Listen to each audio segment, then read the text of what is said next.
Mas eu tenho uma segunda verdade. A promessa da vinda de Cristo é para quem tem o céu como esperança da sua alma. Observe o verso 2. Amados, é como se ele estabelece uma continuidade entre o 2 e o 1. Amados, somos filhos de Deus, lembram-se? Somos filhos de Deus. Já somos filhos de Deus. E ainda não se manifestou o que havemos de ser. E o que é que havemos de ser? Mas sabemos, presta atenção nisso, sabemos que quando Ele se manifestar, quando Ele voltar, quando o Rei retornar, acontecerá duas coisas. Seremos semelhantes a Ele, pois o veremos como Ele é. O veremos e seremos. Aqui tem um detalhe importante. Embora o cristão seja filho de Deus, há uma glória que ainda não foi revelada. Ainda não se manifestou o que havemos de ser. A boa obra já começou, mas não terminou. Mas aquele que começou, vai terminar. É isso que faz com que o cristianismo seja a religião do já e ainda não. Já somos, mas ainda não se manifestou o que havemos de ser. Somos e ainda não somos. Não somos, mas seremos. E quando é que isso vai acontecer? Quando Ele se manifestar. Queridos, a glória pertencente à adoção ainda não foi plenamente revelada. É por isso que esperar por Cristo apenas nessa vida é uma tolice. Ainda que Ele não me dê nada nessa vida, mas uma coisa é certa: os tesouros eternos haverão de se manifestar por ocasião da sua vinda. E aí, presta atenção, o que havemos de ser no futuro é um mistério. A minha pergunta é: o que é que você sabe sobre o futuro? O que é que você sabe sobre o céu? Aprove a Deus manter o céu sob cortinas. O apóstolo Paulo esteve do lado de lá, sem cortinas, sem véu, sem impedimento. Mas nada do que ele viu obteve permissão para nos contar. Não temos tudo o que gostaríamos de saber sobre o céu. Mas foi-nos revelado tudo o que a gente podia entender, por enquanto. A pergunta é: o que o céu não é? Porque se você observar, quando a Bíblia fala do céu, ela fala mais daquilo que é ausente do que aquilo que é presente. A descrição do céu é mais negativa do que afirmativa. Diz-nos, por exemplo, que a herança é incorruptível, imaculada e que jamais terá fim. Afirma-nos que o diabo ficará de fora, e junto com ele os covardes, os incrédulos, os abomináveis, os homicidas, os adúlteros, os feiticeiros, idólatras e todos os mentirosos. Se você me perguntar o que é o céu, eu vou dizer: o céu não tem mentiroso, o céu não tem homicida, o céu não tem idólatra. Aí você continua perguntando: o que é o céu? E eu digo: no céu não haverá pecado, nem noite, nem maldição.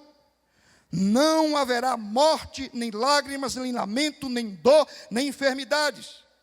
Lá não há necessidade nem do sol, nem da lua, para que nela brilhem, porque a glória de Deus ilumina essa cidade e o Cordeiro é a sua lâmpada.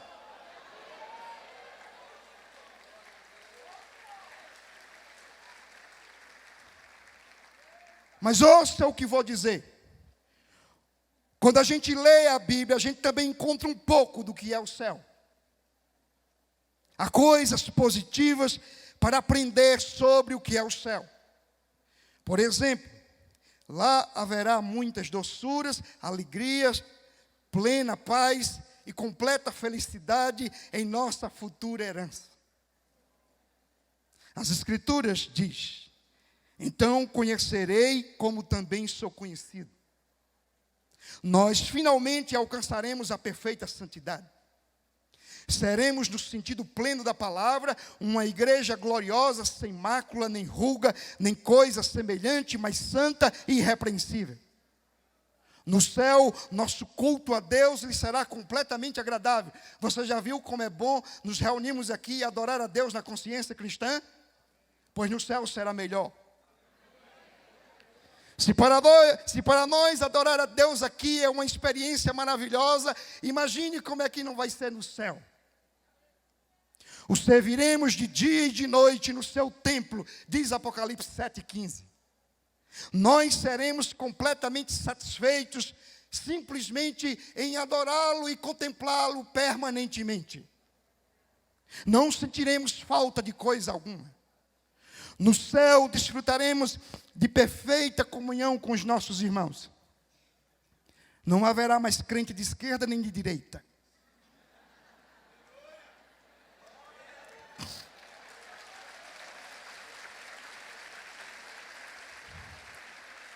Ninguém vai ficar na internet se degladiando. Não haverá igrejas divididas. Não haverá nenhum tipo de contenda e não haverá fofocas de jeito nenhum. A comunhão será plena. Veremos os patriarcas, profetas, apóstolos, reformadores, missionários, ministros, mártires e irmãos anônimos, de quem o mundo não era digno, mas que o escritor de Hebreus diz o contrário. O mundo diz que eles não eram dignos do mundo, mas o escritor de Hebreus diz: eles é que não eram, o mundo é que não era digno deles. Meus queridos, nossa comunhão com Ele também será perfeita. E aí, eu fico pensando que eu não precisava dizer nada disso. Sabe por quê? Porque eu penso que ninguém descreveu o melhor em toda a Bíblia, e que nenhum teólogo jamais fará.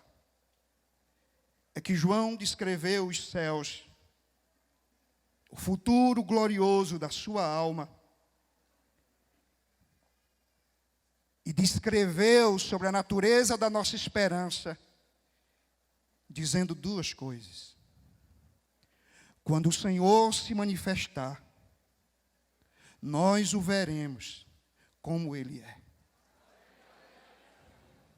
Eu fico olhando para Apocalipse 1, e quando João quer descrever a glória de Cristo, ele usa umas figuras, mas todas elas terminam sendo pobres. Diz que os seus pés eram reluzentes como latão. E daí? Quando ele vai falar da glória da cidade, da Nova Jerusalém, ele diz: ruas de ouro. E daí? São figuras de linguagem.